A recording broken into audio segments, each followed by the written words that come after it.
Ready?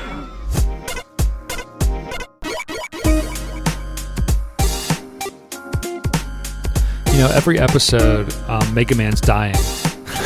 What? That sound effect. Oh, it's Mega Man dying. Yeah, And then Yoshi's like, hey, what's going on? Good thing he farmed lots of lives on the freaking Metal Man stage. He spawns back as Yoshi. Yeah. That's what it is. It's an endless loop. Yoshi to Mega Man to Yoshi. Hello, and welcome to Rhythm and Pixels. We're a video game music podcast. This is episode 31-7, and we're your hosts. My name is Rob Nichols. And I'm Pernell. And every week we listen to great video game music from all consoles and all generations. And you just made me sad to realize that apparently, like, you guys like all like Mega Man and Yoshi, and I'm like, I just thought like, man, I wonder if they've ever worked together. And I was like, you know, Mega Man came in one game after the Subspace Emissary for Super Smash Bros. Brawl. If he was in before that, he could have been a part of that whole story. That would have been awesome to see. But alas, we got Sonic, who did nothing at the end. I've been playing Smash Brothers with my nephews. Really? I am really bad at that game. But say stay that way because I need to be better. I'm so bad. I'm so bad. I was just, there's this enormous roster of characters, and I'm like, ooh, Sonic the Hedgehog. And of course, they pick a stage that's like super tiny, and he just runs so fast. He just kept running off the stage over and over again. He's really hard to use, honestly. He's really hard. So I think I just chose Pikachu and got my Pikachu. And Pikachu's a jerk too, but at the same time, he's easier to control. I say he's a jerk because he does damage. Like people I remember people were using him well. I'm not sure how he compares now in the Mega roster, but back in the days of again, Brawl and Melee, he was good. But I picked Mega Man one point, and I was like, oh, it's Mega Man. And they said, how do you know Mega Man? And I was like, all right, kids, gather around the fire, kids. We got some stories to tell. Got a narrative. All right, as you can hear, we have a very special guest on this show, and his name is Rayjkayj from the new podcast, the VG Emporium. How you doing, AJ/Rayjkayj? I'm doing pretty good. I'm just really psyched to be here with you guys. I can actually see your faces. I'm actually getting to talk with you instead of just texting. Oh no, where'd Pernell go? Oh no! Face block magic. Oh no! Oh, there he is again. Okay, holy crap. That was okay. For those listening to the podcast, audio only. That was Pernell playing Peekaboo. I see you, Peekaboo. I see you, and I know what you do. I hope not, because that's. I mean, well, no, not really. I play a lot of video games. That's about the gist. I feel like I got two Pernells in the room now. Hey, I think it balances out. I kind of think of myself more maybe like a mix of you and Pernell. I was about to say, like, I can be kind of calm and quiet, but then I can get big and ridiculous. You know. Well, I mean, you get a little bit. I'm a multi-tool. Well, you got a little bit of both going there. Like you have you and Rob are more in tune with like the music taste and whatnot, but then you're more in tune with me with the volumetric levels. Yeah. So it balances out. Get it? Balance. I can get pretty bonkers and pretty balanced. I'm about to say, I'm a balanced bonkers boy. If you weren't, your topic choice would make zero sense. So I feel like that's a good thing that you are, because it's synonymous with what we know as the Rayjkayj, and that topic being, what was it? Wacky or weird? What was the words you wanted to use? I wrote down wacky tunes. That's important to me, that it was wacky and not weird. Wacky ass tunes is what I put down. There it is. See, we needed you to say it because you had the emphasis. You had the oomph. That extra special punch. Also, I can't. Pernell's not allowed to say the A word. Last time he did, he got the timeout. I said apricot all the time, as much as I want. Okay, apples. Well, I can't say that word. Applesauce. That has been banned. Ascot. Fedora. Oh, good lord! Before we jump into our topic, AJ, why don't you tell our listeners about your new show a little bit? Oh yeah, so I'm AJ Reyes, Rayjkayj, known as online. I run VG Emporium, video game music and more podcast with an exclamation point. And I'm just kind of sharing. So far, the past episodes I've done of kind of sharing like music I've been listening to for the last few years that I just wanted to talk about, and I kind of lean more towards the obscure side. You know, some classics show up, but they mostly show up as remix form. And I don't really have much anybody to talk to about it, and I'm really shy online, so just being able to kind of just talk at a mic and just put it out there is kind of actually therapeutic. So I understand. I tell you one thing too, like just from personal experience, and I'm betting it's happening to you over time too. the therapeutic thing is 100% true, but there's another aspect of it that comes to light too. I'm not the most confident socially in general. It always takes something specific to put me in that, like, okay, I can stand up, like I can peacock because there's a need for it right now. But when it comes to like confidence in my words and my beliefs and my thoughts, there's something about broadcasting it that makes you more confident, almost as if you have to be. Like, let's say, for example, you do an episode of your show. I'm making this up. You just be like, you ever have a track from Final Fantasy VIII here in the VG Emporium? Personally, I think this game is a pile of crap, but the track is great. And then someone comes at you and says, what the heck you talking about? What are you talking about? You saying Final Fantasy VIII is bad? VG Emporium, what's your deal? And you might be like, no, I'm not saying that at all. Oh, no. You will say, like, I do say that. Yeah, I know. You got to back it. Like, no, No. I said it. There's nothing wrong with me saying it, and I can't back out. I mean, it's literally recorded. You can play it back whenever you want. So Everybody, I'm entitled to how I feel. Though I did play through it. I enjoyed it, though unfortunately, it froze at the moment, like at the CG, like, at the FMV movie moment. Where they're getting launched into space. Oh, that's the best part of the game. So when the pod hits like the cushion thing, it just stuck. Oh, that sucks, because even though I have my gripes about that game, I could never play. That's like the part of the game I actually do like. Oh, where you're in space and you're running from part where they got all like the shot weird into thing, space. I had gone, I had gotten the seed ship, got flown around, like harvested all the Ultima I could. Like I just found like this one spot where Ultimates spawned, and I could just draw it as much as I wanted.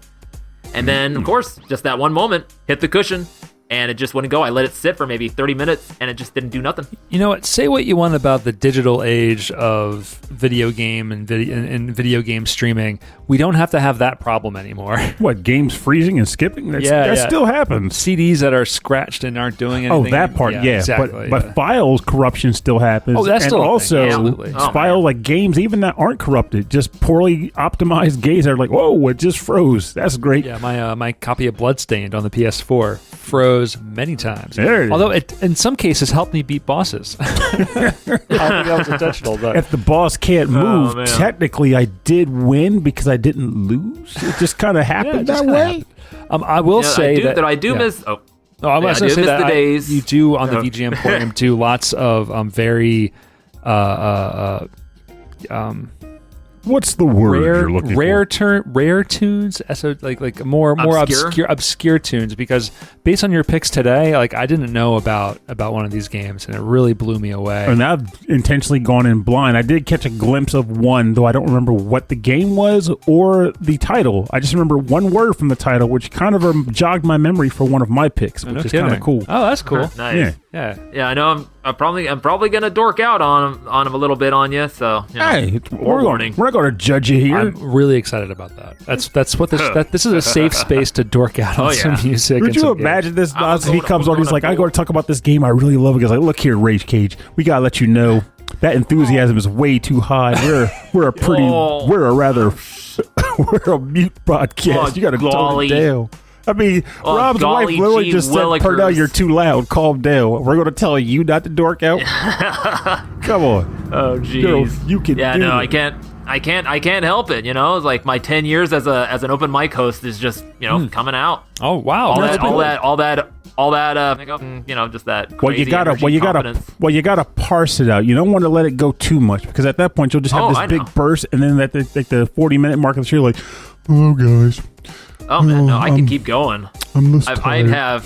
I'm a man that was able to throw a 30-pound backpack on my back and walk for maybe good 8 hours from 6 to wherever for like I don't know how many miles. Okay, you can't just stop with that statement. Just to host an open mic You ain't lying. You're putting a lot of work No. together. I hosted an open mic up and but down. in the snow. back in 2014 I backpacked across the country for about 6 months. What? Oh, that's awesome. That's amazing. Yeah, and actually I was in Delaware for like barely a third of a day.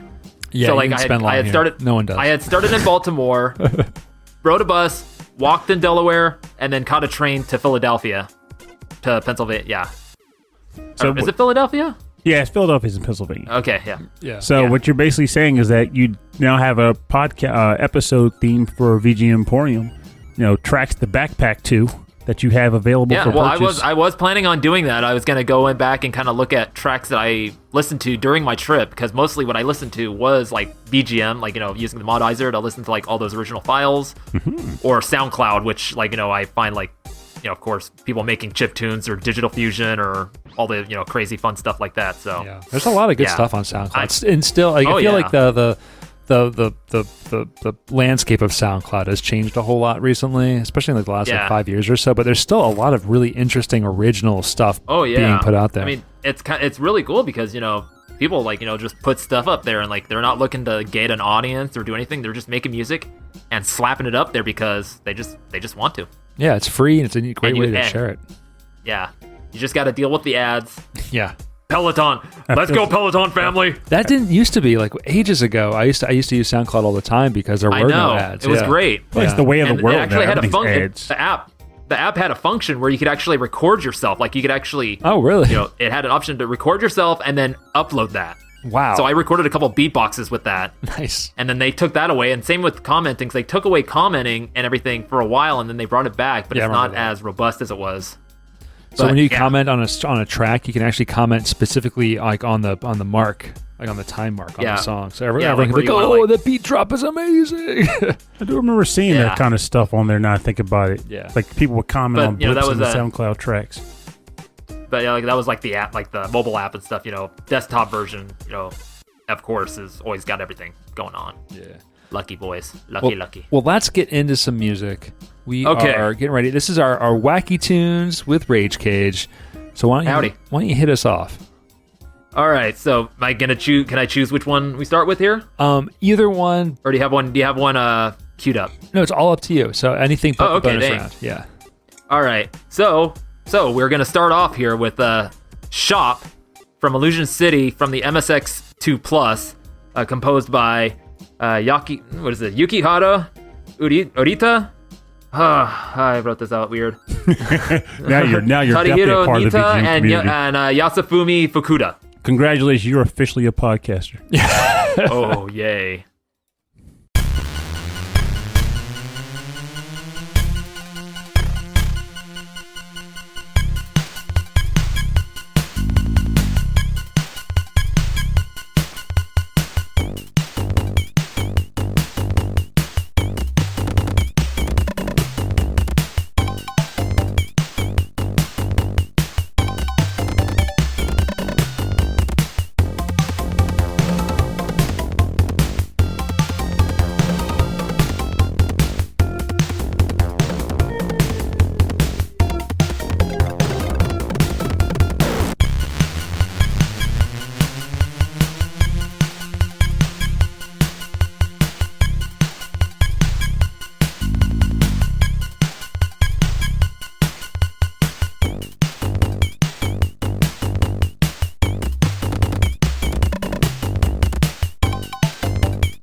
You're listening to the shop music from the game Illusion City from the MSX2 Plus computer system, composed by Tadahiro, Nitta, Yukiharu, Urita, and Yasufumi Fukuda. And this is it's odd but amazingly compelling track. I think it's because of that driving beat. That beat just drives the entire tune. I'm actually a fan of this track. So good. But for a second, it's like that. It's that. He says it's a shop theme. Yeah. That part right there. I can kind of see a shop concept here. It's so weird. Yeah, it's that punch. There's like a marimba section like in the middle, and then it doesn't come back again. Yeah, it's so interesting. It's that punchy snare. It's like that. Yeah, it's like that snare is like a combination of like 3 different channels, all just like that. I don't know. It's so good. So dork out a bit on this track because honestly, this is the first time this is one of those tracks where I don't know anything about the game or anything. Dork out on the track, then I'm going to dork out on that snare because I have a lot of technical information on snare drums from the 1990s. But go ahead. Okay, so this game Illusion City is an RPG that was made for the MSX. So it was only released in Japan. There's recently, I think there is an English translation out there. I actually played it. Or tried to play it. It wasn't very, all the way complete. I think they've completed now, but It's a really interesting game. It's like set in China, like in Hong Kong, in the future after like a huge, massive war. So it's all like, really dark, gritty cyberpunk setting. Yeah, it's got that sound to it. Like a cyberpunk China. Yeah, cyberpunk Hong Kong. But it has like this really awesome like opening sequence. Like, it's like a actual cinematic opening. And, shows like all these like ships and stuff going on. And then there's a second, like story opening. And then there's a second opening where it's just like a bunch of scenes of like you see the main character kind of walking down the street. There's like a police ship kind of coming down with the lights flashing and everything. Ooh. And then like there's a part where like this mutant creature comes out and tries to jump at him, and he draws the gun, and it does like all these cuts and everything, and it's just the whole. I've never actually you haven't actually played it all the way through, but yeah, it's just I think I want to say Pixelated Audio also did a whole episode on the soundtrack and talking about the game and everything. Wow. So it's really really good to. I would suggest checking that out if you want to know more about it. Yeah, I'll have to look at that because this is so like the music is so fascinating to me that I can imagine what the tone of the game is like too. Yeah, and then the music is made with the YM2413 FM sound chip, and then also has the AY3891 or 8190 PSG sound chip. So that's like so most of the music and tones or stuff are all FM, like 2-op FFM, and then that snare you're talking about. Yeah, that there's a combination of an FM channel, like kind of like more like a noise kind of FM, and then there's like a pulse and a noise from the AY chip, just like nice. And then that combination, just like those three together, just like gives it that. I don't know. It's just every time you say, I'm just so fascinated by it. I just want A1 steak sauce. A1 steak sauce. Every time you say AY, I'm like, I'm A1. sorry, Pernell. It's okay. I ate a bowl of vegetables, and I'm like, I really want some meat. Some A1 steak sauce. So a big thing with snare drums in the 90s and then in the late 80s too was they used with the drum machines, they would use a technique called a gated reverb on the snare drum. So it would be the snare drum plus a reverb, right? And the reverb would be added on top of that, but they would gate it, which means they would chop it right when the snare drum would end. So it would sound like you'd have like a snare drum with an extra like reverb drum on top of that, and it sound extra big. That's why if you ever listen to like classic like Madonna or like Janet Jackson, like the snare drums are like pow, pow, pow. They're super heavy. But unfortunately, it doesn't. If you not like a ray of light, it doesn't count for Madonna in that regard. No. That's not classic enough. That's when she was like, I'm gonna do like a ravey tune, and I love that song. That's like my favorite Madonna song. Haters can hate all they want. That's my jam. No. What's the song from A League of Their Own? That one's really good. Wait, that was I forgot that was Madonna. It used to be. That was a great song. It used to be my playground. Oh, I can't call it my favorite because it makes me cry, and I shouldn't. Like that was a period in life where like I'm not much of a crier, but there are these things where it's like, that's the problem when you're not much of a crier. When you actually do, it feels like a foreign activity.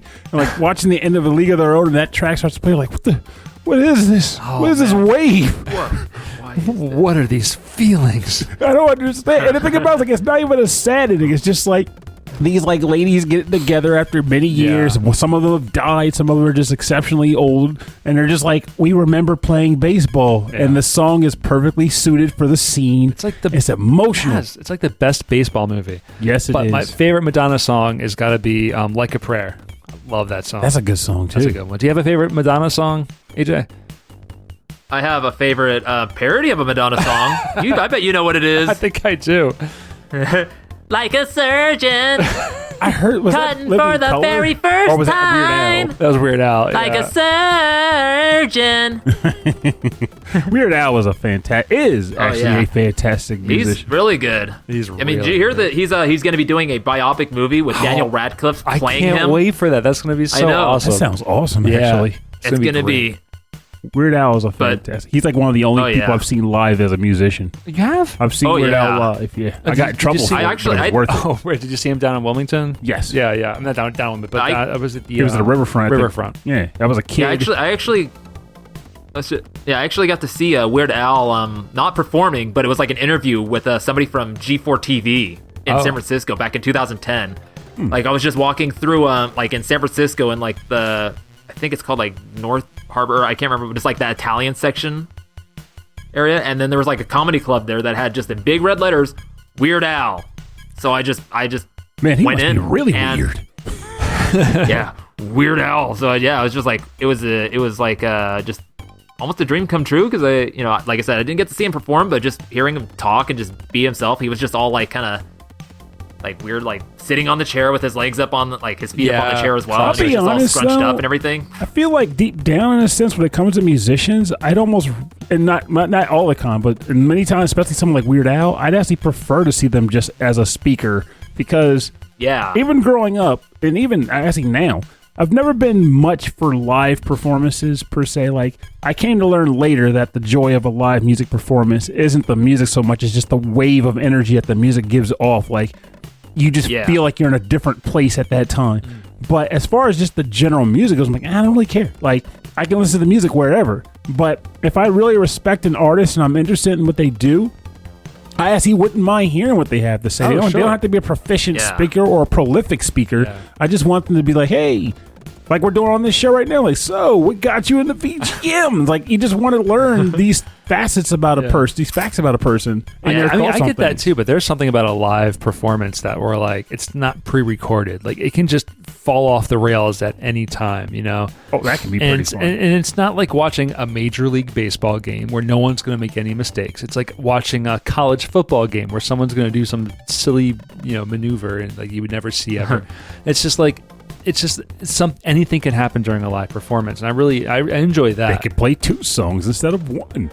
Or maybe they'll forget the chorus, or maybe the lead singer is drunk and he's gonna sing like a different song than everybody else. Oh, I would love to. Or he's just gonna like throw himself all over the stage and get the bass player just upset. Yeah, exactly. Or to have an impromptu game of baseball. Or like in what was that movie with Tom Hanks? That Thing You Do. I thought you were going to say, what's the movie with Tom Hanks? Oh, A League of Their Own. Yeah, that time. This is the Tom Hanks podcast. No, where the drummer like comes in too fast and that creates the pop song. Have you seen that movie? No, but I like the idea of that being a thing that creates a song impromptu. The entire movie is about one song being played over and over again. And it's that thing you do. It's that thing you do. They're the one-hit wonders. All right, so this is not a one-hit wonder. We're going on to Purnell. That's a terrible segue. All right, well, I'm a 2-hit wonder. I make some really good strawberry cookies. That's right, yeah. White chocolate chip and strawberry cookies. They're banging. This track comes... Get dams.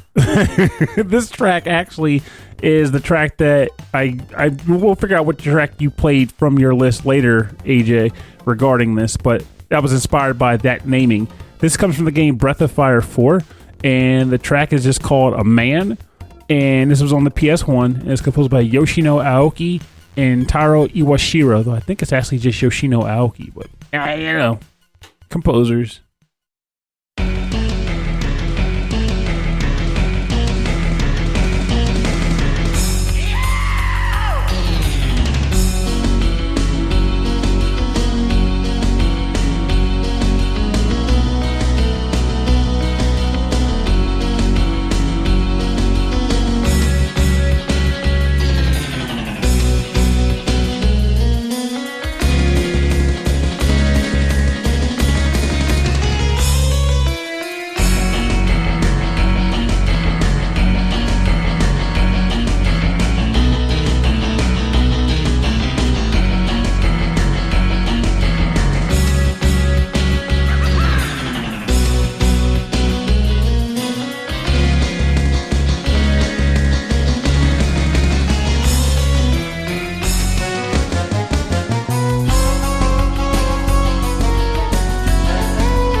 Like a weird variation on like a Wipeout or something. Yeah, it is. Welcome back. You're listening to A Man from the game Breath of Fire 4 on the PS1, composed by Yoshino Aoki and possibly Taro Iwashiro.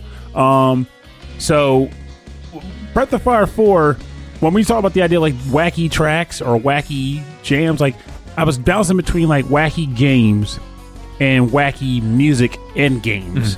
And I was legitimately shocked that I have never played this track, and also my next track even. I've never played them on the show before because I have a fondness for them dating back decades.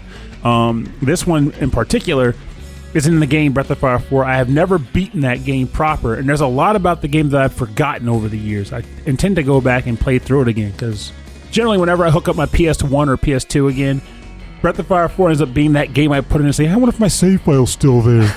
And of course it is. I'm on the ghost ship, by the way, for those who are wondering. But I want to. But as far as this track goes, I have a genuine fondness for it because it's freaking ridiculous as far as the weird scream that happens in it. It has a cool energy to it, and it plays for one of the silly characters in the game. His name is Khan. He's like a really buff, just fighter. And his belief is that he's the strongest fighter in the world. So when you first come across him, he's a bodyguard. He's working as a bodyguard, and you have to take him out. And he comes up flexing on you. And of course, he doesn't hold up at all. And then you see him again later on, this random town you don't expect to see him in. And he gets to another fight with you, and you steamroll him again. And then, if I remember correctly, he's kind of dejected at this point. He's like Dan. Yeah, he's kind of like Dan. He's Dan Hibiki. But he has a profile image, which I actually didn't realize until I looked it up and to get nostalgic for it. He has a profile image where when you beat him, he's missing a tooth. It's just they just went a little bit extra to say you beat the crap out of this guy. But this track is just so good, and I felt like it fit the Wacky theme just because again that random just scream that I love that. Just thought to put in there. Yeah, I think we need to kind of go back and hear that scream again. It doesn't play again. It only plays at the very beginning of the track. It comes in one more time because there's also a wah-ha. It happens twice. Like I said, does it? Yeah, there's the first scream. And there's a sort of laugh. Yeah, that. There it is. And then further, it's and also, and you don't I don't know where it happens, but it happens further into the song. It's there's another scream, and it's just this energy. Yeah, again, it's that beginning loop. It's not even a tense battle. It's not an aggressive battle. It's a wild battle where you're just running around with guitars and bats and traffic cones, and you're just slapping each other silly until someone passes out. Yeah, because that game actually is not very light at all. It's not lighthearted, but the con battles are pretty lighthearted. And it's just I love it. And I was talking about this actually with a friend of mine today, believe it or not. Just weird timing of it all. And the reason why the topic came up is because he was bringing up the game Shadow Madness. Does either you guys know what that game is? It's there to kind of lighten things up. For some reason. It was it's getting a PC release. PC release, that's what it was. Oh, no. Shadow Madness was a game that got released in 1999. It was designed by, I want to say it was by some either some X Square guys or just they were X guys from some famous RPG studio. And they were trying to make their take on a big budget RPG or just a newfangled RPG. And imagery made it look like it could be interesting. And I was intrigued by the plot. So of course I was just burning money like candy back then for every game that hit the shelf. So of course I bought it. And I couldn't return it to EB fast enough. Absolutely. Really? Yeah, oh god, that game was rough for me. But of course then the friend was no, this game is a lot better than people give it credit for. Everything else is just people being jerks about it. I'm like, no.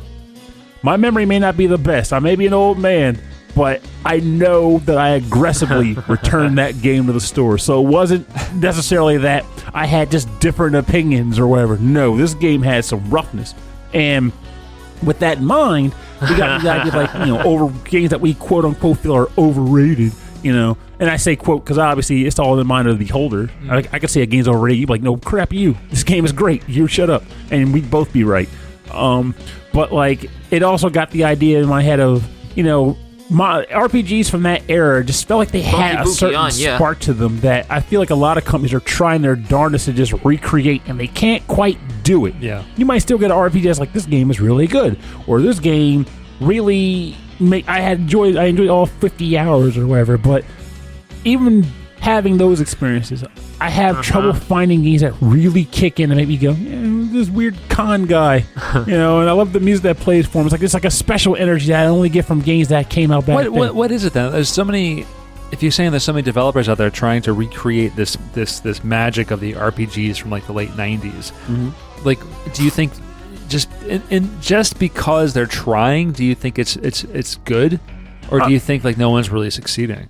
I don't know if they're necessarily not succeeding, because someone else could play it and be like, Bruno, you're crazy. I'm fine with this. But to give an example, Kemco is a studio that was around back in the day. Yeah. But now they're out, but they're making an abundance for like these like random like RPGs that they were originally releasing on cell phones with like another company called X-Create. I know that one. And now they're putting them on like modern consoles, and they're all just like these like 16-bit RPG templates. Like, remember that game you liked on the Super Nintendo? Well, it's back, but Kemco made it, and it's just cookie cutter crap. Like, they try to hit all the tropes, but there's no heart. But by that same token, I reviewed a game, I guess, a week or two ago, and I was actually hoping to bring up a track from it if I could find the OST before the 4 in February or whatever, called Rise of the Third Power. And even though that one still didn't have any moments where I was like, man, I'm getting the vibe, I'm getting the con vibe, I'm just going to call it that for this moment, get the con vibe. I did feel like they did a good job of trying to like get that vibe back. Like, the guy started making it in like RPG Maker back in like 2011, and he finally finished it like, well, the end of last year or so.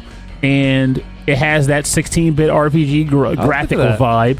The battle system's pretty nifty. I can't see it. Oh, man. I've got my screen all down and dim, and I can't see it from this angle. Oh. We'll bring it up in a second. You mentioned Kemco, and that automatically sparked Deja Vu on the NES. For me. See, that was when Kemco was in his spark, when they were doing the goodness still. Like, they were rocking back then. Yeah. They made good games. I know, like... And depending on you talk to, they didn't actually make it. I think they ported it. They ported it from the Apple II. Oh, wow. But, so that game was like one of the old Apple, what are they called, hypercard games? Yeah, I think it was like a hypercard game, and it was like one of the first like games that had like a point and click interface, like actually menu interfaces that like, you know, you could go through and play. And I just remember it because I don't know how or why I got it. I just played it, and the music is what caught me. Also, it's just that really nice, smooth kind of like 30s noir, kind of like, you know, smoky, like that. Dun, dun, dun, dun, dun. It got me. I just realized something too, which is kind of scary in its own right. This is old man thought, mind you, but so I'm here making this whole diatribe about not quite getting the 90s vibe going again. I wonder if 20 years from now, if we're still standing, mind you, if there are going to be people having this exact same conversation, like, man, I can't quite find games that hit that 2020s vibe.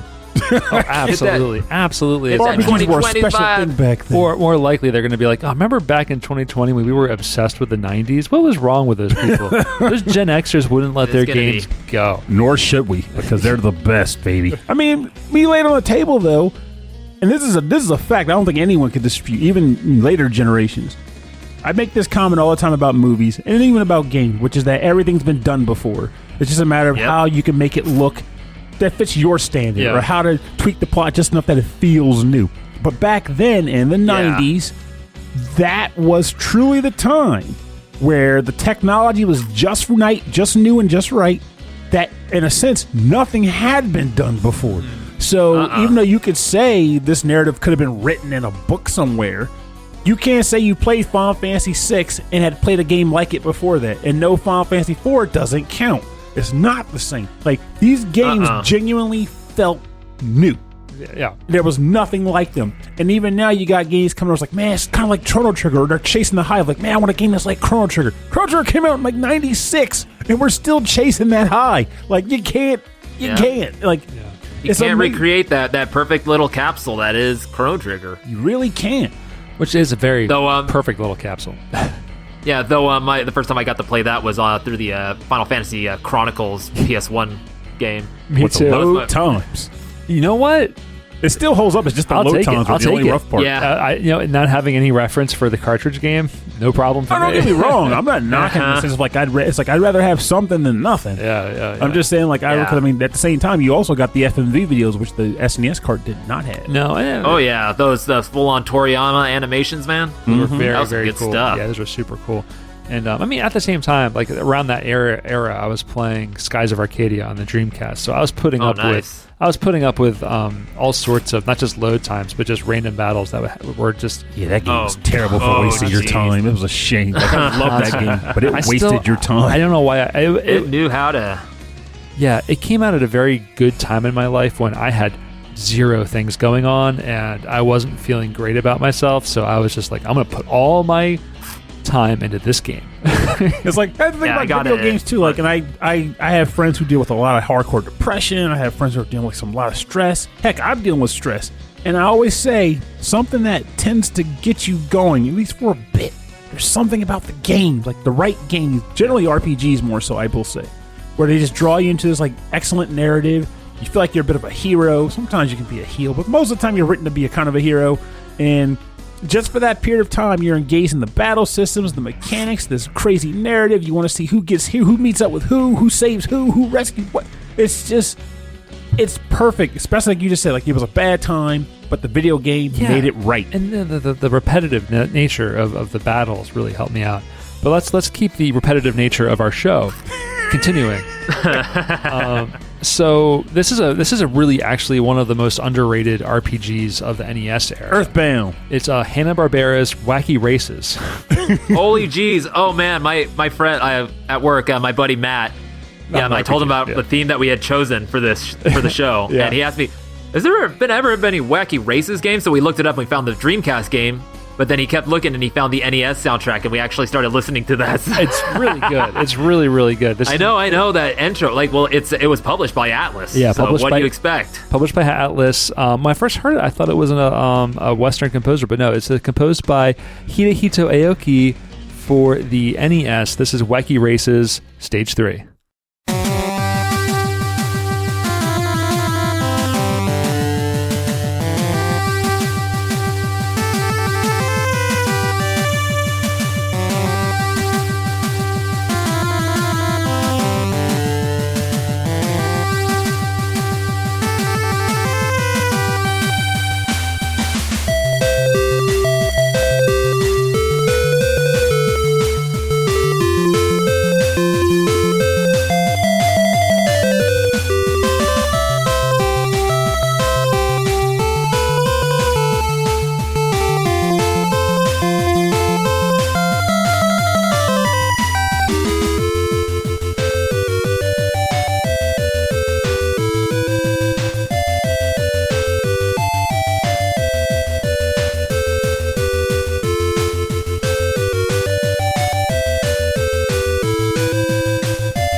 You're listening to Stage 3 from the game Wacky Races for the NES, composed by Hidehito Aoki, published by Atlus. This is a jam.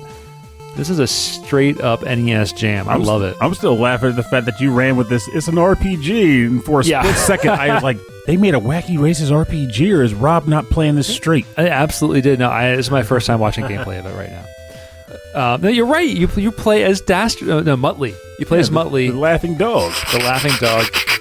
Yeah, I did the laugh. I heard you. I heard you do the laugh. But no, this music is very David Wise. I think AJ said during the break. Definitely feels like David Wise, but also has a bit more of that kind of that really strong melody that a lot of like Konami composers like Mega Man, like those kind of like those delayed kind of melodies. Like one channel going and then the other one kind of slightly volume down and playing after it.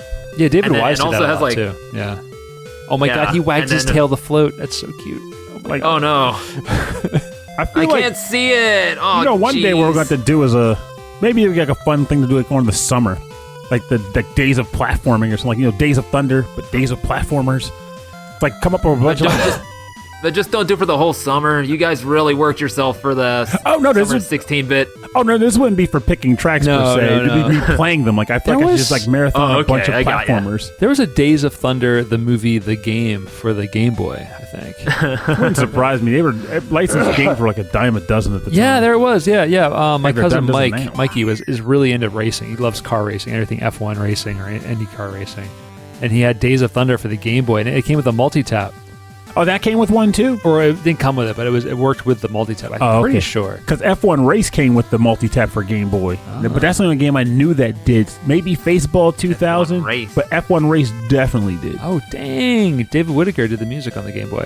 Yeah, I never really got the hang of it. Like a lot of the early racing games, especially when they tried to do like a fake 3D perspective, it was too slow, and my young mind couldn't get to it. My racing games of that era, well, what was it? Basically Top Gear and Road Rash and then Motor Rotor. Those were my racing games, and everything else can just go away. Hey, Actually, don't go away. I'll play those too. What's your experience with the racing genre? I think the first one, closest one I played was Cobra Triangle. But that was a racing game? It wasn't a racing game, but it was kind of like, you were in a boat, you had to speed through, and you had to kind of shoot through things and avoid obstacles, and then at the end you were in like a Bermuda Triangle, had to fight like this giant serpent thing. Oh, I guess it was weird, and you had to rescue people swimming around, but yeah, that was I like that. my first exposure to kind of like, a quote-unquote racing type game. Now you got and then, of course, off-road, and then, Super Mario Kart at friend's house and stuff, and then, Super Hang-On and everything, but... Yeah, I'm going to look this up later, too, because now you got me wondering if Cobra Command and Cobra Triangle were related in some like maybe the same developer or something like that, like were they related? I think Cobra Triangle was done by Rare. I want to say. I could be wrong, but for some reason I remember it being... Because Cobra Command was like Data East. Nah. Well, I will tell you right now, it was developed by Rare. Good memory, AJ. Yeah, look at that. Damn. I always got this confused with River Raid, which is more of like that vertical... Fun fact about River Raid, it's literally the only video game my dad will play aside from Streets of Rage. Of all the hundreds of games he would play, those are the only two he will play. River Raid's awesome, though. But yeah, Cobra... He got an Xbox stuff. I just wanted to mention... So, we got him an Xbox 360 for Christmas years ago. And the big draw in our eyes, like, okay, maybe he'll play like Streets of Rage 2 on the Sega Ultimate Genesis Collection or Sonic's Ultimate Genesis Collection. And his first thought when he got the system was like, doesn't have River Raid on there, does it? Like, Dad, no one's talked about River Raid in decades. I don't want it. Take it, get out of my house. Well, there's a new Atari system that maybe that will probably have it on there. Dude, I can see him now trying to play like you don't even know how to play video games anymore. You got rusty. He's like, I ain't get too rusty for River Raid, boy. Sit yourself down. Yeah, so great. I was just gonna say, Cobra Triangle had like a kind of an isometric view to it, and a lot of like the rare titles. It was interesting. Yeah, and then I think they also did another one called Captain Silverhawk or something. No, Captain Skyhawk. That's what it was. Yeah, that's what it was. And yeah, that was another one I had, and that was I think I could only get through like the first 2 stages, and then after that it was just like I couldn't figure it out. It was so weird. Sometimes that's all you need. The music was really good. It's that vibe of trying to get through the stages. That title track was really good. So often it's just the title track, right? David Wise on Captain Skyhawk. Yeah. Wow, published by Milton Bradley. I remember when Milton Bradley published titles that weren't Monopoly related. Exactly. Because that's pretty much their entire corporation is Monopoly. Yeah, I remember. No, let me take that back. Before someone catches me, I take that back. Parker Brothers is Monopoly. Yeah. Milton Bradley, I don't even remember what games they've done anymore. Oh, wow. I'm going to say sorry. Parcheesi? Well, maybe at least sorry. I feel like maybe they did. That was just a statement. Sorry, Parcheesi. Sorry. Oh, gripes. Sorry. All right. So I'm going to turn this over back to AJ. AJ, what you got for our next track? Yeah. All right. So the next track we got is A Man's Karate Way, Part 2. There it is. That's Reiji Oyama's theme from Power Instinct 2 or Gouketsuji something rathers 2 on the arcade, composed by Toshikazu Tanaka. I have been looking forward to listening to this track again all day long. I know, it's so ridiculous and so good. I love it. I feel like we picked the track from Power Instinct before on a whim. Oh man, have we? I'll check it during the break, but we gotta listen to this track. I'm this ready. is too good. 「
You're listening to A Man's Karate Way, Part 2, the theme of Reiji doubt Oyama it. from the game Power Instinct 2 or Gouketsuji Ichizoku 2, composed by Toshikazu Tanaka. I think this is for the Sony PlayStation. Maybe it was a port of an arcade game. Yeah, as well. So I think this one is particularly from the arcade version. Yeah, it sounds kind of arcadey And, to me. and For some I reason. just I forgot to totally write down the whole name of the song because, like I said, I just wrote these down like right before I turned on, got them with you guys because I totally forgot to do it earlier. Oh, that's all right. I'm going to be singing this like all into the night. Like, I know. It's so good. It starts.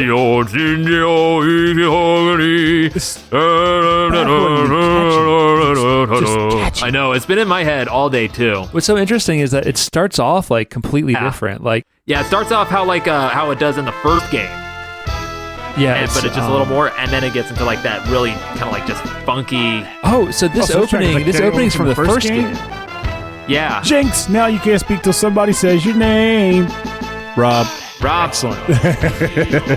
And so Power Instinct 2 is literally like they were like going to do like a funky New Jack Swing remix of the original music. yeah, all the themes like for the characters and stuff are remixes of the themes from the previous game, basically. Oh, that's clever and hilarious. And then they do that with like the other games. Like I think there was another one that was released after this one, or something that did the same thing. But there was also the first time I played this game, the series was Matcha Melee.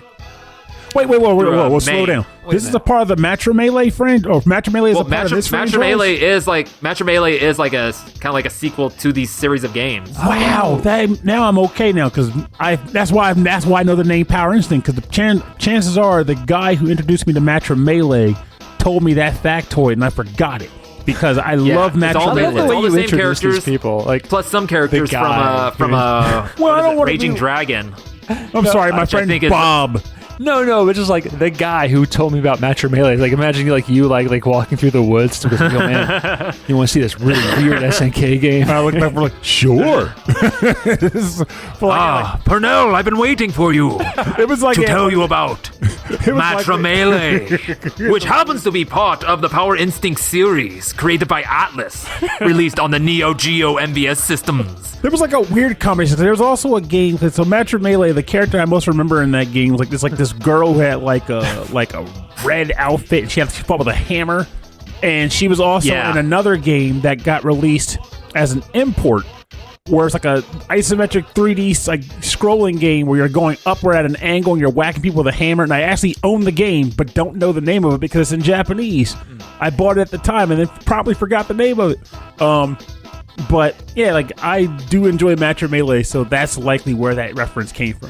Yeah, none of the themes are in that game though. Like it's all just like music that's set to the stages. Were any of the characters in that game from All the characters are in there, plus some from like this game called Raging Dragon, which was like a weird fighting game based off Double Dragon, but took like its own spin on it. It's weird. I'm gonna look this then darn there was, game like- up, you'll see. Oh, look at that! And then there was like Yeah. and then there was like another Power Instinct game released after the very last one, which is like even more ridiculous, has more characters in it, and the music is just as like insane. Wow, If not more so. that is amazing. Like, this is a whole world of fighting games I've never like fully explored. It's amazing. Like they make, like I said, they're making fun of like kind of like all the fighting games that were coming out after like Street Fighter 2 and stuff. So like the main character is this 100-year-old lady, like Omo Gouketsuji, and her the main villain and / rival is her sister, who wants to beat her because she's been better at everything all her life. So it's yeah. This is amazing. So like again, it all fits together with like the lighthearted, jokey fighting game stuff between Matcha Melee and Power Instinct. Yeah. Wow. Pernell, are you ready to introduce your next track? I am, but while the track's playing, I want to keep looking because I got to find the name of this darn game that I actually own. That's what's killing me. I own the game. A game that Pernell actually owned. What is this blasphemy? We're gonna see it like on Facebook or on Discord sometime tonight. You're gonna be like, "Look, I found it!" It's going to happen. But this track comes from the game Thousand Arms from the PlayStation 1. I feel like that's just the era of wacky tunes for me, I guess. This is the fun. There's a lot of wacky stuff on PS1. It really was. And this track is called the amazing. Fun Battle. I should bring up who the darn composer is, which I'll tell you when I come back from that too.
Welcome back. You're listening to the fun battle from the game Thousand Arms from the PlayStation 1, composed by the Atlus sound team. So, also before we get into the track, that game I was talking about on the previous track is called Purikura Daisakusen, and I do actually own it, but as you just heard, that you can totally tell why I don't remember the name of the game, because the heck with remembering that name. But you were running around with a hammer. You're running around with a hammer and an isometric 3D board. It's a shooter. Oh, no. Or a, like a shooter, like a space shooter type deal. Anyway, this track is not from that game. This is from Thousand Arms, and I, from the moment I heard it in game proper, way back in the '90s, I was enamored with it. I love this track. It primarily played when you fought like the joke boss Bandiger, who fought you with an umbrella or I guess parasol. But I'd also fought in times like I want to say it played when you fought like some of the ghosts too in the ghost house, the Damashi. But the overall track, the game at first, originally back then, the game came with a sort of like promotional OST disc. Mm-hmm. This track wasn't on it. When I eventually did find the official OST, this track wasn't on it. Like, I could not find this track. I see it on the VGMDB.net, a great resource for anybody interested. It's actually called the Thousand Arms Soundtrack and Multimedia CD. Mm-hmm. As was the style at the time. The style at the time. Because it came with like a bunch of like JPEG images and stuff too. And also, I'd like to throw out there, if you're wanting to listen to it through like the actual audio file, like the .pc PSF, look up Josh W. The Josh W. It's like this whole art like site of like all these raw files just there. Ooh. Josh W. Just look up Josh W. PSF, and there's also SSF and the DSF, like all these consoles. Nice. All the way up to like 360. Like they're all like streaming audio stuff also. Oh my god! Like, you have to send me that later, Rob, because I'll check that out. That is good. Yeah, no, this is like if you can't find it on VGM Rips or SNESmusic.org or any of like the other like major video game music sites that have like host like the raw formats, that's the site to go to. Josh W. Also, Nintendo, don't listen to this episode. Also, Cage Insider, Kingdom Hearts Insider. Oh yeah, if you want those MP3s, for some reason has a ton. And Zophar's domain, if you trust it. I don't know how safe it is nowadays, or if it's still okay. Well, they don't have any composer information, or a lot of times track names, so I tend not to use them so frequently. Yeah, but if you're hard pressed to find the music, that's another place to check. It's a good last ditch effort. It is. But I was extremely happy to eventually come across this track one day. I don't even know when it was. It would have had to have been like the mid 2000s, late 2000s at least. 2000s. What do we call them? The zeros? Some people call it the aughts. The aughts. The aughts? Yeah, like 1906. That's 20-aught. Nothing. There's no aughts. So it's the early aughts, the 2010s. We're already like able to say the mid 2010s. I've said it a few times, and it's weirding me out. Yeah, but 2010s is 2010s. 2010 to 2019 or 2020 or whatever. But 2000 to 2009 is like this that window of like there's no tens. It's like just blanks. the 2000s, and that doesn't feel right to say. So I'm just Way like, back in the 20-aughts, there was a time when fear was not so rampant in our country. oh no, it was there. Oh, no. It was really there. That was when it kicked in. Oh, yeah. Yes. But like, I feel like this track always just takes me back to that fun time. And the thing about Thousand Arms too is that I feel like this is an example of a game that totally tries something new in the JRPG and RPG structure, and it didn't quite take. But I would like to see another developer try it again, because it was a really cool concept where you had a party of like 3 players, but only the lead person battled. The other 2 people supported that person. So, like, you might have a character starts cheering for you, like, go, go, go, and it's like your attack power goes up because the person's cheering for you. The other person starts, like, making Raz faces at the enemy so their defense goes down. They get angry. And it's just, like, just weird stuff like that. So your other characters are always only ever support. They just support. You can tag in and tag out like a wrestling team. Like, you can tag in, and they switch into the front, and they're covering the dude. Okay, but you're always supporting one other person. Yeah, they're only supporting the one guy, the lead. Was there a shared health pool, or did they all have their own HP? They had their own HP, though. Okay. That was a large part of the tag-in feature, too, because, like, if you need to switch out for health, you can, like, hey, you go. But then the downside, too, is, like, the way the system ultimately didn't work was that all people ended up doing was making the main guy just really juiced up, and you just went through your roster of summons and then just use your normal attack ad nauseum. So it didn't get to do with it, but I feel like that there's still much to mine from that concept. Ad nauseum? It is a really unique idea. Yeah. Like I feel like that's the kind of stuff that I wish developers were trying to look into, and they're like, hey, it's that game you liked but different. Like there's a game I'm reviewing. I can say it now because by the time this episode comes out, it'll be off embargo. I'm reviewing a game called Monarch now, and so their whole shtick was like, based off of, like, you love the guys, they were from, there's a correction. It has people from the team who made the original Shin Megami Tensei games, so you're gonna love it. It's a new school JRPG. And I'm like, okay, don't say it like that. That just sounds terrible. But I get where they were coming from. And even playing it, I'm like, okay, they're clearly going for Shin Megami. They're going for Persona 1, Snow Queen Quest, and Shin Megami Tensei If with their narrative here. But it's been done before. Like, nothing about this is new. You know, I've done this. Oh, well, of course, the battle system's kind of cool. And I'll talk about that on an actual review. But anyway, the point is, what they did was, like, they were just hitting old notes that have been done before and are still being done. You just play Persona 5. You'd pretty much still consider it kind of like a school RPG because you spend most of your time in the school talking to other students and crap. Like, you did. I did not. I spent my time sleeping and making coffee. Lots of coffee. Your dude was caffeinated. Yeah, he was. That's why you kept that SP up, though. Making friends, that's my perfect day. Well, he kept I don't want to go outside. I don't want to deal with them no more. I just want to go and fight the final boss. Yeah, it's going to take 60 hours or more. I play that game as I live my life. Make no friends. Isolation. Rush the boss.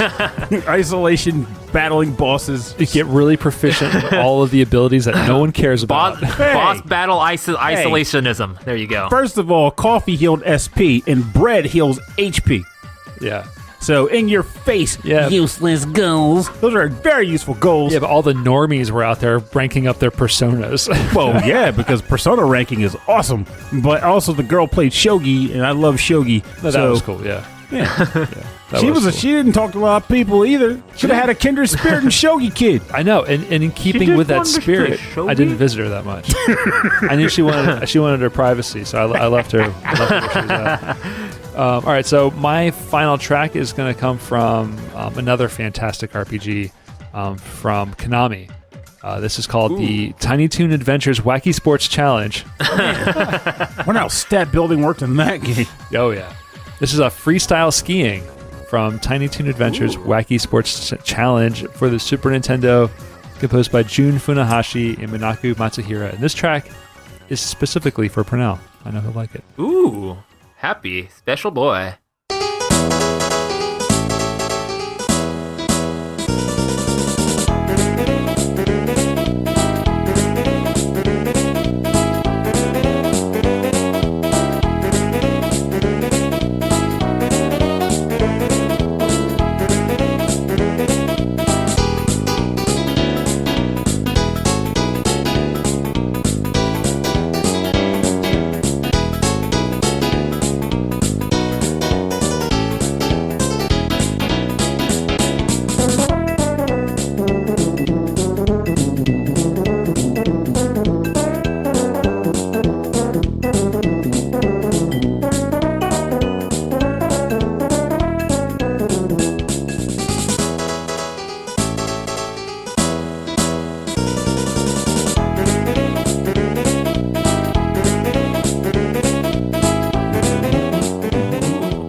got Purnell bopping. This is Freestyle Skiing from Tiny Toon Adventures, the Wacky Sports Challenge for the Super Nintendo, composed by Jun Funahashi and Minako Matsuhira. Happy special boy. And if you couldn't tell, I picked games with the word wacky in them. You wacky boy. Yeah, I wasn't sure if, like, you commented in our chat that you, like, you know, you said whacky, like, you know, whack. Yeah. So I thought you were going to go with tracks that were about whacking. Oh, like whack-a-mole, right? That would have been... Yeah, because Whack-a-mole. But also I figured you probably do wacky, like things with wacky in the name too. But Well, I mean, admittedly, this is a topic I felt, even when I was picking my tracks, it felt challenging to me. Not because such tracks don't exist or anything, because quite the contrary, they're out there. But I don't know what it is. Choosing the one. Yeah, choosing the ones, like, and remembering just what game it was in. Like, sometimes it's harder than you would think to be like, hey, what crazy game had wacky themes in it, but I actually haven't played it in 20 years. But when it clicks, it clicks. And I kind of enjoy doing that mining. To me, that's a large part of the fun. Yeah, you love, like, digging back into your brain and, like, finding, like, the games. And then going back, looking at the games, and then researching that. And I kind of go the other way around, where I go into your brain and I ask you, hey, man, have you played this before? No. I look at the soundtracks and just sort of, like, pick them apart from there. You're digging through the bins. Yeah, I'm digging through the carts. Digging through the carts. Have you seen that documentary? That little mini documentary? Yeah, it's really good. But what do they call I it, though? love it. But if you were, like, at a record shop, what did they call it? That was digging through the bins, wasn't it? Digging through the stacks, or digging through the records. Oh, okay. Digging through the crates. Digging through the crates. There we go. That's what I meant to say. You're digging through the crates. And actually, that digging through the carts is also that little documentary is what inspired me to want to do my little trip to Japan back in like 2015. Also, really? Yeah. Well, actually, so it was a combination. So, like before I went on my backpacking trip across the country, I have my buddy Dan Trudeau. He's he has this music project called Pregnant, and him and another buddy were like doing like a duo thing, and they were going all over the country. Then they did a tour in Japan, and then they were getting ready to do one in UK. So I was like, all right, I'm just gonna go on a trip. So I got a backpack. I got myself ready for 6 months, and then went on a 6-month backpacking trip across the country. The next year, I was like, I'm gonna go to Japan for a month, and I did it. And I saw some of the places I saw in that little documentary. I was like, okay, this is cool. Yeah. But did you dig through the carts? Did you do some digging? I did actually. I went to the Super Potato. I went to the All Hakebara. I went to Den Town in Okinawa, or not Okinawa, Osaka. Did you find any buried treasure? Or was it more like, I can't read any of this stuff, but it's fun to try? I didn't actually buy anything. Like I didn't buy anything in the shops. I didn't like bring any like memorabilia or anything. The only thing I found was like this little like one of those little cell phone trinkets that I found on the ground that I guess like some schoolgirl lost or something, and it just says May. It's like a little weird cat thing with a heart that says May and has wings and stuff, and it's hanging in my kitchen right now. Nice. Huh. Yeah, I like that's pretty cool. Little mementos of a trip that aren't exactly like you want to get, but like Yeah. reminds you of that time really specifically. Yeah. And I actually used this little diary that I got from my buddy for my US trip, and I used it to collect all the stamps at the different JR stations and different places because all over Japan, like there's places that have stamps, and you can have a stamp book and you just stamp it. You're like, I got it. That's actually kind of cool. Like kind of like a collect them all. Like so they're like all an excuse about to go to different places. I mean, they're all about collecting stuff. They're all about having like hobbies. Like it's a amazing. good thing to have. Because I mean, believe it or not, we're all about collecting here too. But it's more of the emphasis on the spending to get it, and less the actual experience. A lot of times, unfortunately. Yeah. Just spend more money and get them all. I'd rather just collect stamps that are given to you at cool new locations to visit, personally. Yeah. And also, honestly, it's kind of cool that you were able to make that trip. Because I've never been to Japan. I keep telling myself I want to go. Yeah. Closest I've come was vicariously through my nephew, and he did end up at a Super Potato, but he ended up was like, hey, Uncle Purdy, I got to do this really cool game while I was in Japan. And he brought it to me, and it was Mario Tennis. So a part of me was like, oh, great. This is a game I have in English already. But the other part of me was like, my nephew thought about me enough to buy me a game from Super Potato. I don't care what it is. Yeah. This is awesome. And I still have the cart. Oh man, I'd be so. Yeah. I would definitely go through all their Mega Drive games. I wonder what they. Yeah, no. I wonder what I feel like for me it'd be all about Turbo Graphics and the Turbo CD game. Oh yeah. Yeah, I mean like Super Potatoes, like all the floors are like set up for like different systems, like there's a whole huge like floor, just probably all just TurboGrafx games. Oh, I'd be all just in. for you, Purnell. Waiting for you, Purnell. Me just and my broke self, because I hear they're pricey as all get out over there. Sure, I bet they are. They know. I mean, like, of course, it's a shop like that respects and understands the games and the titles. They also respect and understand that there's a collector's market of visitors who love to travel into Japan for game shopping, and they milk them. Though, I'd like to make a cool note is that before I went on these trips, I knew about. Have you heard of Gimmick? Yeah, like a game gimmick? Motherboard, yeah. No, not the game gimmick, but like the little device gimmick, which like you can slot in different sound chips and then load in like the VGM files that actually play through like the actual sound chips. No, Sounds never heard pretty of cool. that. But okay, so I knew about this thing. I was like, I would want to get one of these things. And then when I was in Denden Town in Osaka, I actually saw it at a shop. They had it all like just set up, like showing like the screen, like the computer screen, like the Neko Player 2. Then they actually had the gimmick having everything run through it. It was playing Rance 4 from the PC, like NEC PC. And then they showed all the different chips that you could like slot into it to play through. It was like so cool to actually see in the wild. And then when I went in Akihabara in another little shop, like little hole in the wall shop, this guy had this thing he was creating called Rebirth, which was like the same idea, but except instead of just one chip at a time, you could do like up to 3. How's that in one segment we both said you said the word pregnant and rebirth in the same segment? That's pretty random. I don't know. It's just good. But yeah, no, I got to see these things in the wild. And he also had a TurboGrafx playing oh geez, what is it called? Like JJ and Jeff. Oh, that the game. Japanese version, with the Japanese duo like in the background. So it's like that. Was the Japanese name was like Kato and Ken? Yeah, Kato and Ken was the Japanese like comedy duo version of it. I Yeah, don't remember that, but I'll take it. It was so cool. My brain it works was so a cool little. just to see that. Every time I see JJ and Jeff, I think DJ Jazzy Jeff, but There's no Fresh Prince in there's that no game, Fresh though, Prince in that game, unfortunately. not at all. Well, Not a single rap. I'm going to turn this track down all the way down, and we're going to get into the part of the show that we call the bonus round. Bonus round.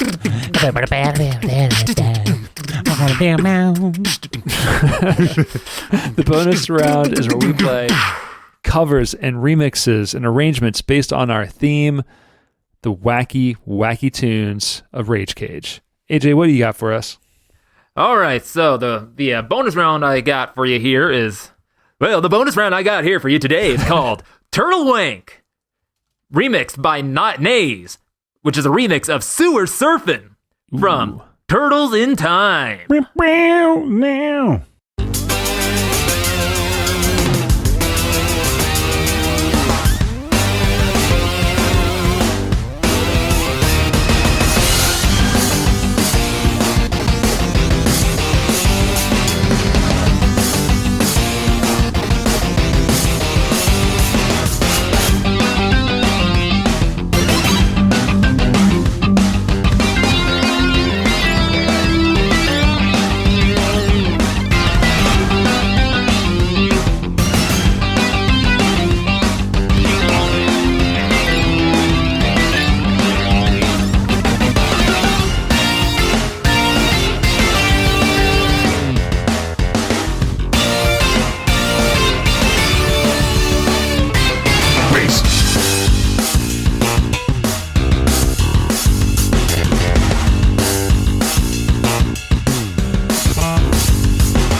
That was Turtle Wank, which was sewer surfing from Teenage Mutant Ninja Turtles. Was it 4? Turtles in Time, which is 4. Yes. Turtles in Time. Or Hyperstone Heist. Mega Drive as well. Oh, that's right. Yeah. Still, but this is particularly from Turtle in Time. Turtles. And that was those wretched turtles.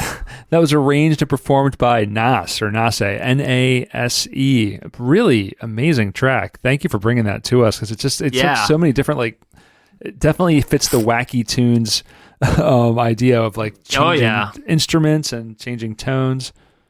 It was kind of like the first kind of the reason why I chose this topic because I was doing the OLR that episode and I was going through all the different remixes and stuff and I came upon that one. I was like, huh.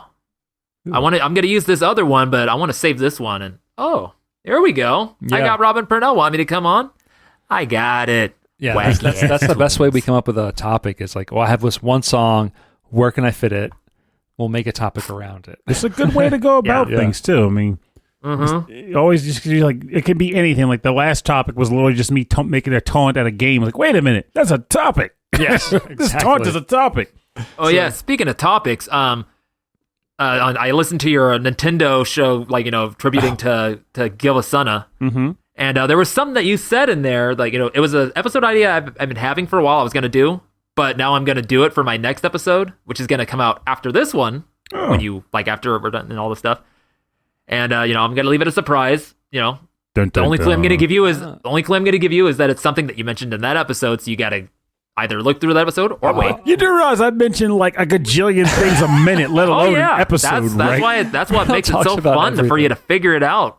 I am the king of tangents. That's become my actual nickname. Tangent Man. All right, Tangent Man. What's your bonus round track? All right, so in this case, this is less about a weird, wacky track and more just a track from a wacky game. So the opposite of like what you did, where you're like all wacky games. I'm like, this is wacky game finally now. This is from the game Mystical Ninja starring Goemon. It is a cover of the Weedo Town theme. Oedo Town. Guido? Covered Guido by Town? Lloyd the Hammer.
I don't want to do that. I like living. Thank you very much. Living in Oedo Town, located in Mystical Ninja starring Goemon. This was a cover of that track covered by Lloyd the Hammer.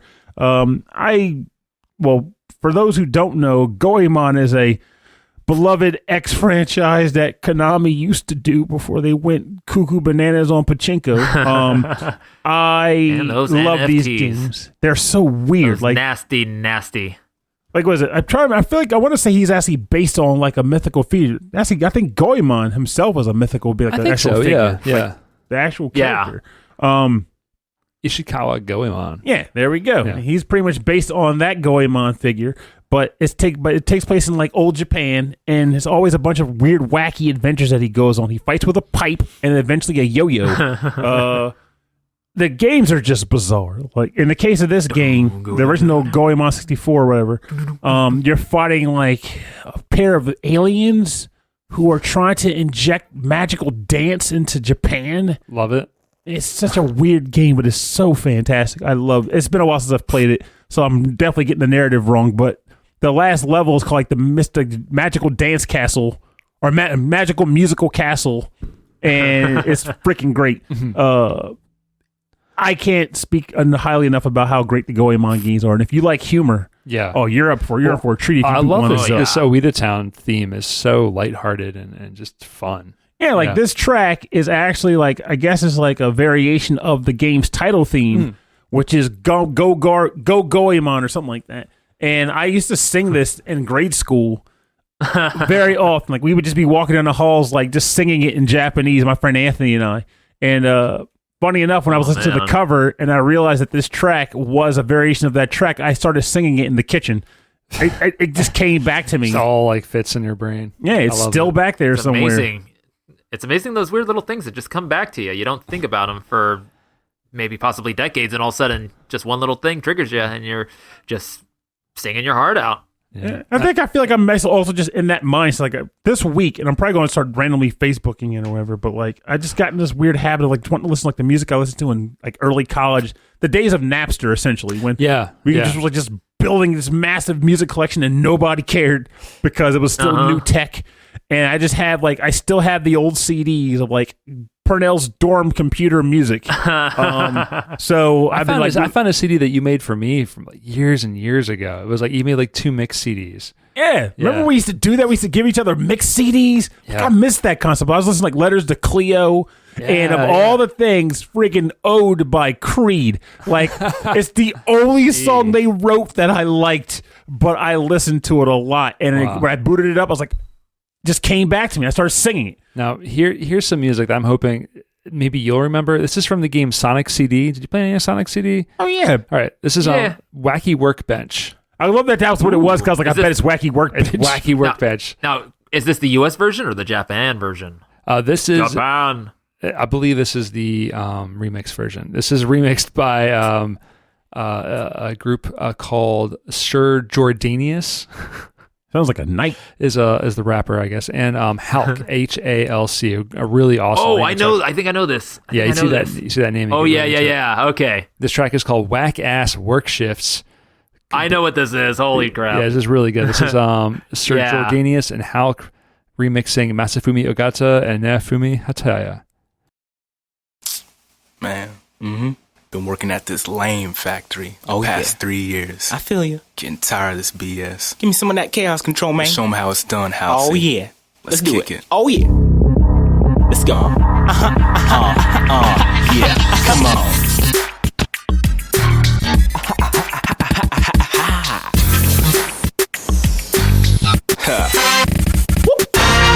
I told you, we ain't even playing around here. No, sir. Oh, yeah. Give me an hour ridge. Give me a quarter ridge. We gon' work that sucker to death. Now, give me an hour ridge. Give me a quarter ridge. We gon' work that sucker to death.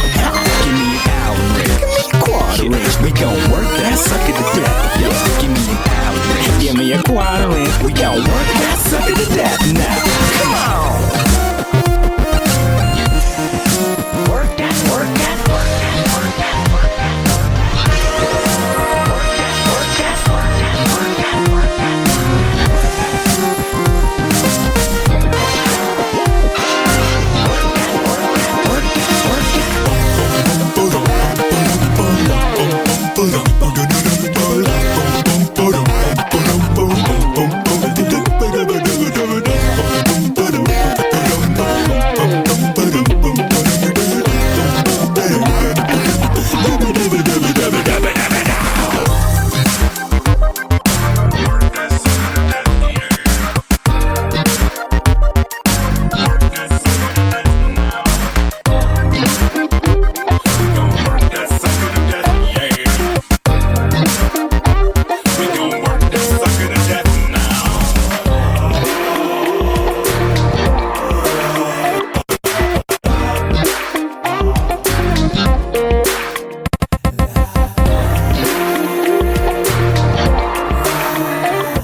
an Allen wrench. Give me a quarter wrench. We gon' work that, work that. Give me an Allen wrench. Give me a quarter wrench. We gon' work that sucker to death. Yo, give me an Allen wrench. Give me a quarter wrench. We gon' work that now. Come on.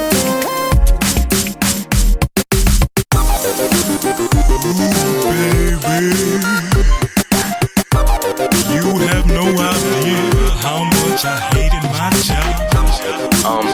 Sir J and Mr. Halsey, Dr. Eckerman would like to see you in his office, like, right now.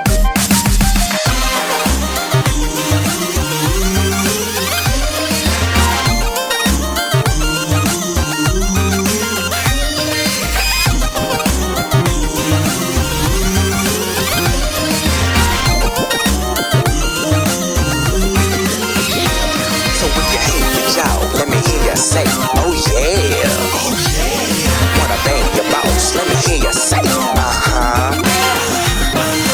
hate the job, but let me hear you say, oh yeah, wanna bang your boss, let me hear you say,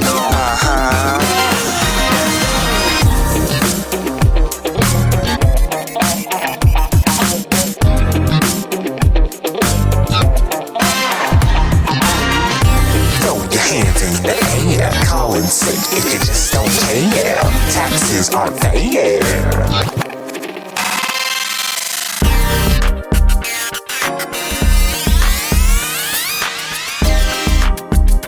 Now, listen, gentlemen.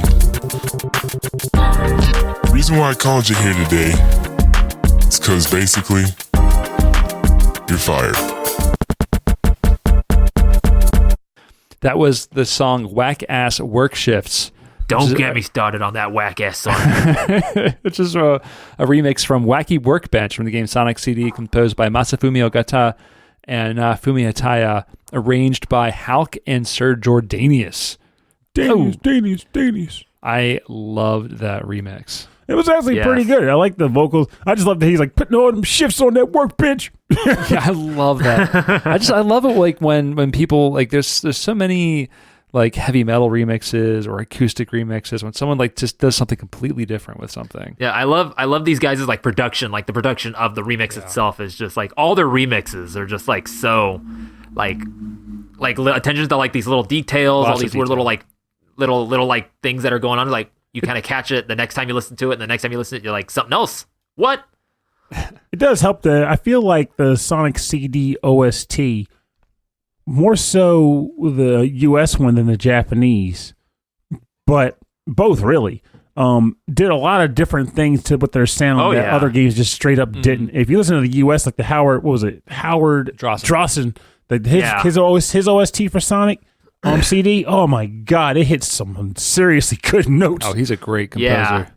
Like, honestly, looking back on Sonic CD, back in the day, it was like this mythical game that you couldn't get a hold of because it was hard to find and pricey. But then when it got released officially on consoles, me personally, I got it. It didn't click for me like I did, like I expected it to. It was kind of like, Sonic 2 is better. Weird.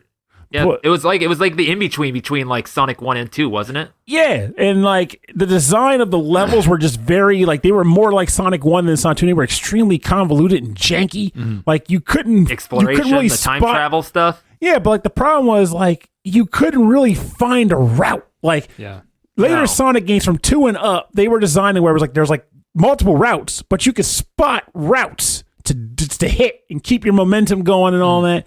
Whereas Yeah. Sonic CD was just like, here's a wall, hit it. Here's a spring that wall. leads to some spikes. You're gonna go up.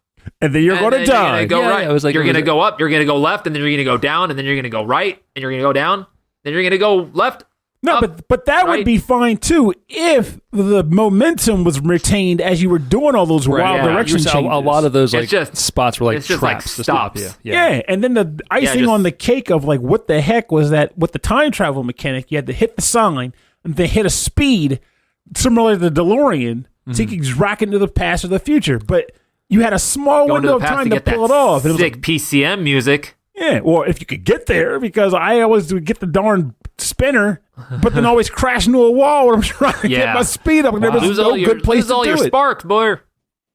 Freaking Sonic. But the music in the game, regardless of how I Oh. felt about the game proper, the music was a The banger. music was rocking, and Yeah. these remixes all throughout this bonus round. Have been Sonic fantastic. boom, Sonic boom, Sonic boom. Let's not talk about It's that just one. like that was just so cheesy. Oh no, but I bop to that to this day. I will bop to that when I'm feeling You glum. have a love of Sonic music. I really do. Yeah. Like Jin Sonoe, when he came on board, he really kind of hit me on a high. Mhm. But even the classic stuff, like it always hit. Like Yeah. I even don't hate me for this, but I even prefer it to Mario's OSTs. Like no fronting. No, I totally get that. No, It's a I different. don't blame you for It's that. it's a pop music style man. as opposed to like a classic It's that- Nintendo. It's like that early '90s J-pop, Yeah, totally. and then it went to New Jack Swing Mhm. when the Americans got their hands in there. Yeah, and then when you go into the later 3D versions where it All was the just, Jin Sonoe rock. yeah, all that rock music. Well, anyway, for more information on the bonus round, you can go to rhythmandpixels.com where we'll have links to SoundClouds and Bandcamps and everywhere you can download the music and support these amazing artists.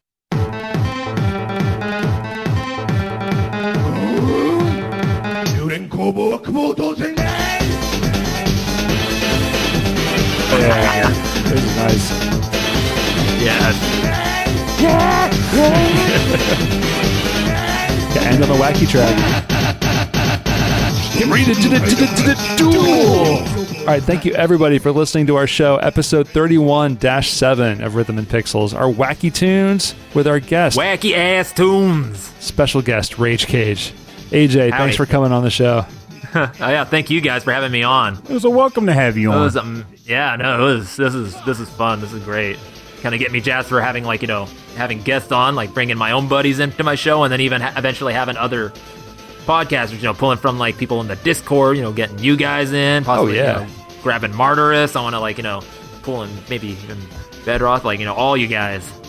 Once I figure out how to get that all set up. Yeah, there's, especially since we're all so far away from each other, it takes a little bit of extra coordination, with technical side to get things together. But yeah, someone talked on the Discord about having maybe a monthly podcaster roundtable. That was definitely Martyrs. Yeah. Yeah, that's a And- great Yeah, that idea. Martyrus that brought that up. The challenge would be, again, organizing Getting something everybody like that. together, yeah. Like who would be the one to record it all? Who would be the the one to actually manage the putting it all together? Unless we pass it off, we all record our own tracks and then we pass it to whoever. Well, you would definitely do your record. recordable own tracks because imagine, because I can tell you right now, we did when I was on Indie Guide In, that show had about 5 different people were on there recording at their own stations, and initially the host tried to just record it all on his end. The problem with that is if one person's audio screwed up, you lose the entire episode, essentially. Yeah, because everyone's on you're recording all at once, right? Yeah, the way I do it is it's much easier to have just one person on the other end because now I have 3 separate but then- sources. But then it comes down if you have up to 6 people, you're gonna have to deal with 6 or 7 separate things, and you gotta edit it all to kind of fit together just right and be That's a lot of work. That's a lot of work that Yeah. I'm ready to do. Well, if you get this is just me postulating because I don't know this stuff, but I always assume that as long as you can do a sound test to make sure that the sound is good, Yeah. right? You can be okay, so everyone started recording now. You take all the audio tracks, slap them together on the program, and do what's an audio balancer where it kind of matches them all to the same general wavelength. Yeah, you can normalize it. Or pitch. I do a lot of manual stuff with what I do. Well, we're getting really weird technical stuff. Anyway, what I'm envisioning now as we're talking about this is to do maybe a monthly or twice monthly program where I interview other podcasters. So it's still kind of a directed, one-on-one kind of chat.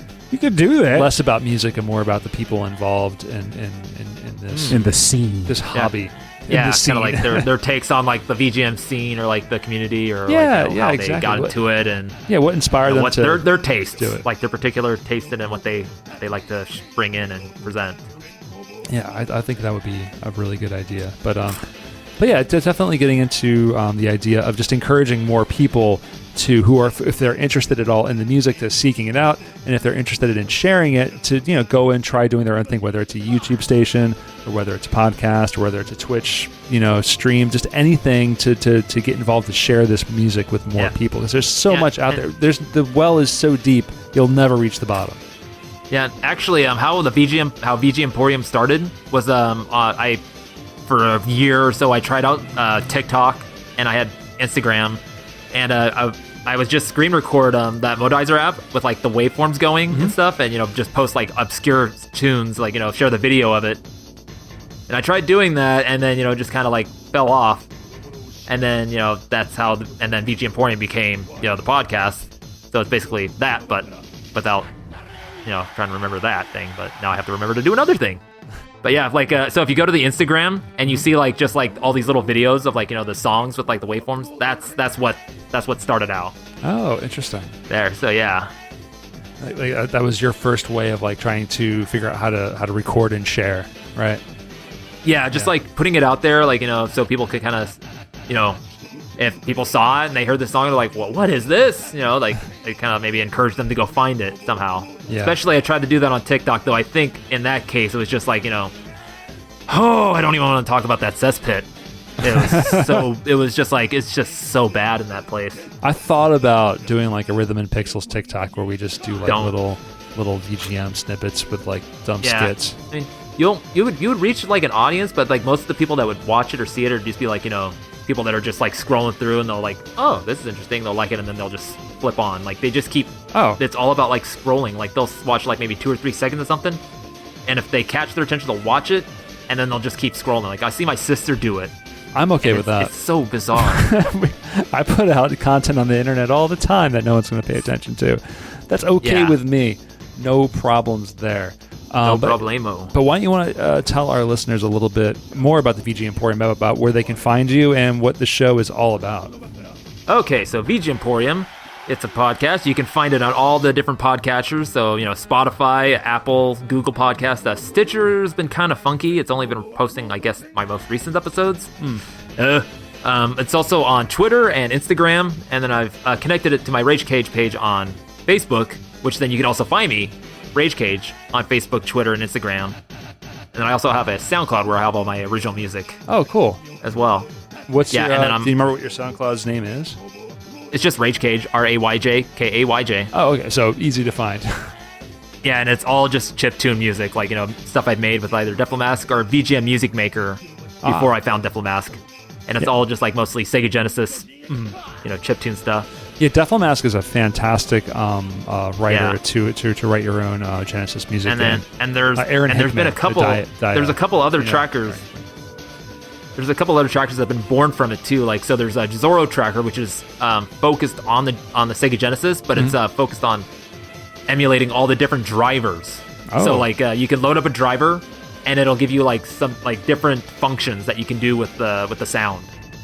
So like like you can load up the particular driver that Tim Follin used to make the music for Time Tracks. And you can use effects that are like related, that could be pulled off with that particular driver. Oh, that would be cool. Yeah, a lot of the music of Matt Furness on the Sega Genesis is only made possible because of the music drivers for the system. Yeah, well, that's really cool. Yeah. There.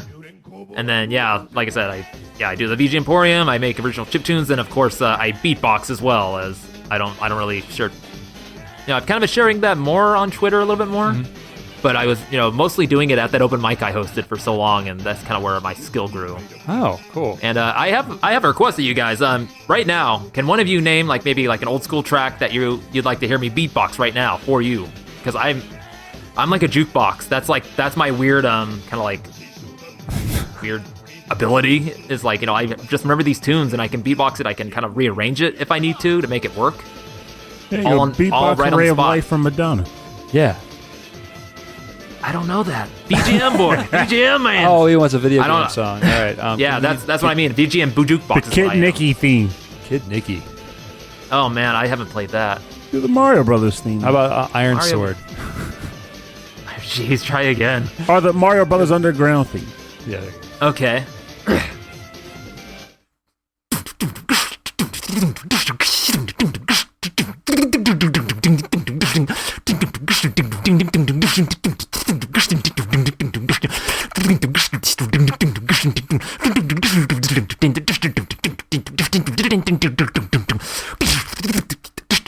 Ooh. Hey. I like the drum rolls, yeah. Good.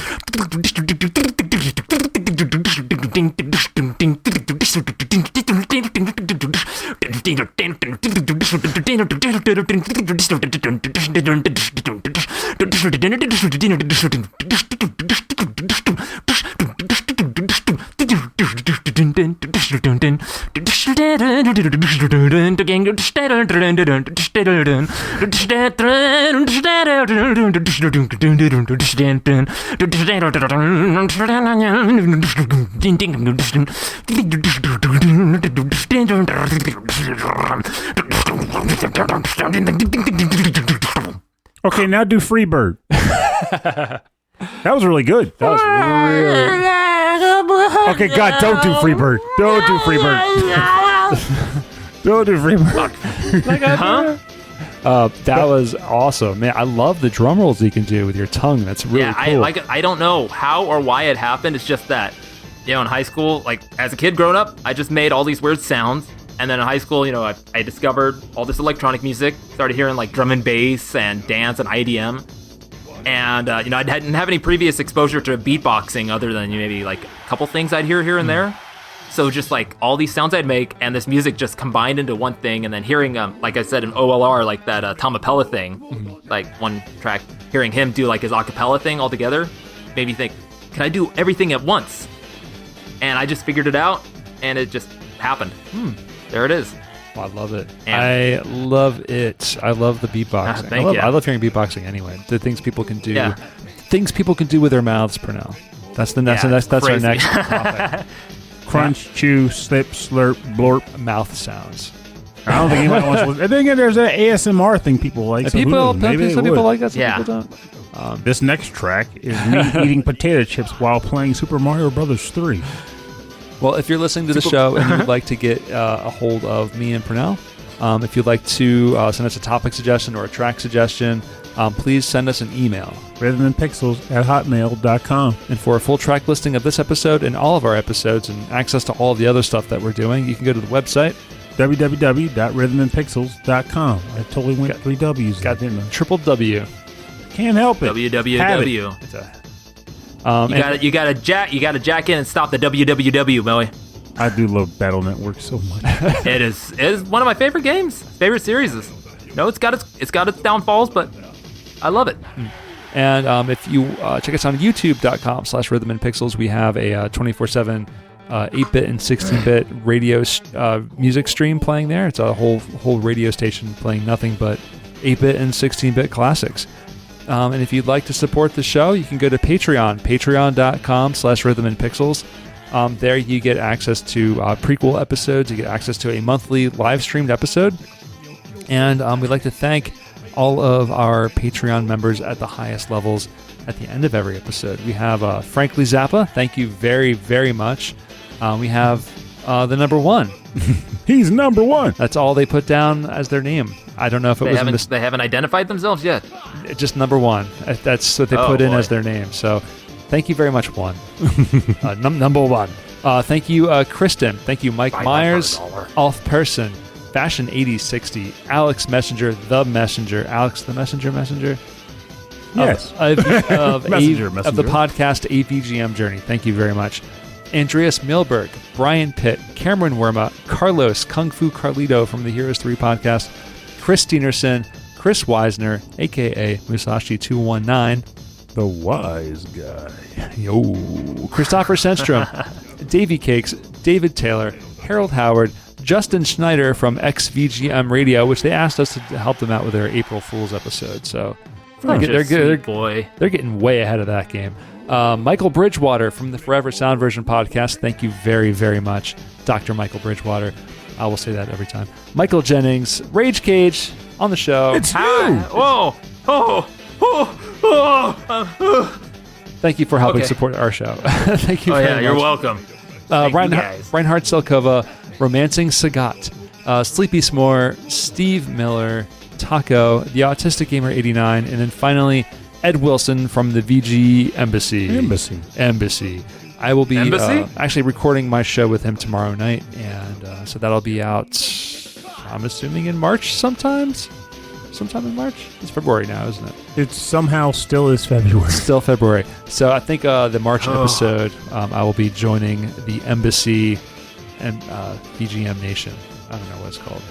You're going through customs. Yeah, I got to get my passport ready to go. Check that out. So I'll be on his show. But thank you all very, very much for your continued support of our show. It means a whole lot to us, and it really helps pay for all of the hosting, the equipment, everything that needs to get done here. So thank you very much. Just appreciate it. All right, so that's all I've got. Is there anything new coming down the pike from you, Rayjkayj? Any can we give any previews from new topics coming from you for your premiere show? Well, let's see. Well, like I said, this next episode is going to be coming out after this one. Is going to be a surprise inspired by your previous episode, the Nintendo one. I have one that's planned. If you're familiar with like Sound Shock, the like the FM community, like FM Funk Madness, FM Funk Terror, FM Funk Nirvana, like that whole thing. Have you heard of those? Funkvana. I have not, but I'm interested already because I love FM. Yeah, I'm gonna do an episode about that trilogy of albums that came out because they were like kind of influential to me. Ooh. I'm gonna be doing one kind of focusing on all the expansion chips of the Famicom. Ooh. So I'm gonna be having like a track from each different sound chip that had music made with it and everything. I've got a few other ones, and of course you're gonna be meeting a couple of my other curators, employees. I'm not sure what to call them at some point in the future. You already met Donatello. I kind of like employees. I mean interns. I call them the interns. They're there. Like they're there. They're working. They're helping to curate their specific genres, like their style of BGM and stuff. They're helping me out. I love it. And you're gonna, like I said, you'll meet them every once in a while. Employee of the month. Employees of the month. That's a good one. That's what it is. I love that. But yeah, so I have a feeling that maybe you're going to be meeting Donatello's cousin at some point. Ooh, I like that. Yeah. Anyway. His cousin is the reason why he's working here. So that is the VG Emporium. Check it out where all great podcasts can be found. I want to thank Rayjkayj for coming on the show. Thank you so much, AJ, for being here. Thank you guys. Thank you for having me on. This is awesome. My name is Rob Nichols. And I'm Pernell. Thank you for listening to the show. We'll see you next week.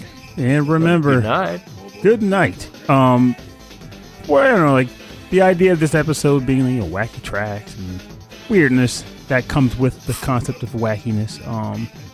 I do know that generally there's like a more of a incentive to kind of ride the norm train, kind of not stand out too much, fit in. Yep.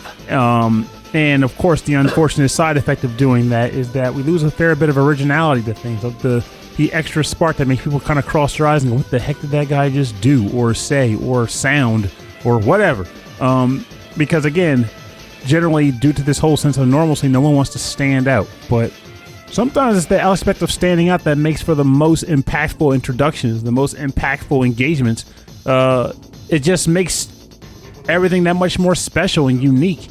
In a world of sameness, it's the wacky and weird that really make the biggest impact and are most generally remembered by people who need something to kind of shake up their day. So, hey, nothing wrong with being a little weird, a little dicey, a little whacktastic. Just don't be criminal, basically. Just be weird. Be your wacky, weird self. Let the world know that you exist and you're freaking awesome in that way. Just don't be a menace to society. While drinking your juice in the hood. Thank you, everybody. Or the birds. Don't be a menace while drinking your juice in the hood. Oh, geez. One time.